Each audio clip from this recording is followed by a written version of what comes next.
What's going on, everybody? My name is Chris. The channel's name is X Pickup Editing. Thank you for pressing play. And today we're going to show you how to create proxies inside of Premiere Pro.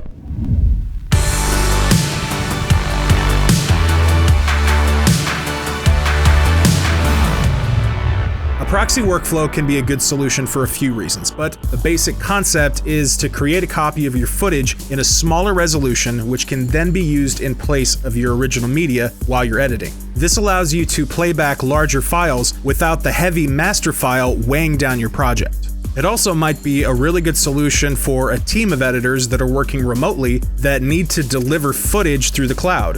There are two ways that you can create proxies: before you import the footage and after. Creating proxies before you import the footage is called ingesting. To do this, go to File, Project Settings, Ingest Settings, and then the Project Settings dialog will pop up. You can also navigate to this dialog box by using the Media Browser window. The first drop-down gives you four options: Copy, Transcode, Create Proxies, and Copy and Create Proxies. Copy will simply make an exact copy of your media without any changes. You have the option to include an MD5 verification or not. Basically, it's just a piece of metadata that it gets attached to your file and it verifies that the two files are exactly the same.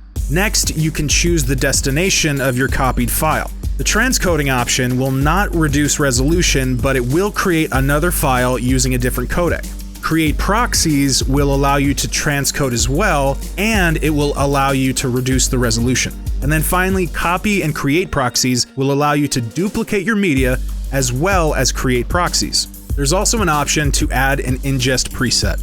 Once you've determined which options best suit your needs, click OK.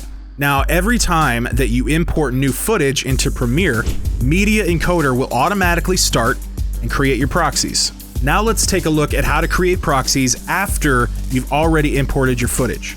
Select all of the footage you want to create proxies for. Right-click, go down to Proxy, and then you have three options: Create Proxies, Attach Proxies, and Reconnect Full Resolution Media.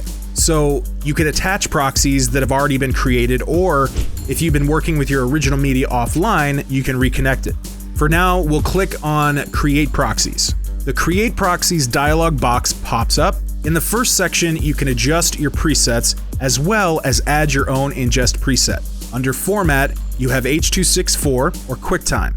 And under that, you have another drop-down menu that says Preset. This will allow you to select the quality and the codec you would prefer.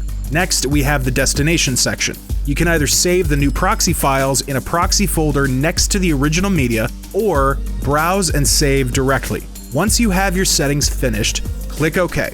Media Encoder will automatically start up and begin rendering your proxy files. Two more things to be aware of when using a proxy workflow in Premiere Pro. First of all, you're going to want to make sure that your proxies are enabled in your project. To check this, open up your preferences and click on Media. Make sure the Enable Proxies button is checked. You can also do this by using the Toggle Proxies button on your program monitor. It's the button that has the two boxes and the two arrows in a circle. If you can't see it, click the plus sign in the bottom right corner of the program monitor. Your button editor will pop up. Just click and drag the button down to the bottom of the program monitor. You can tell that it's enabled when it turns blue.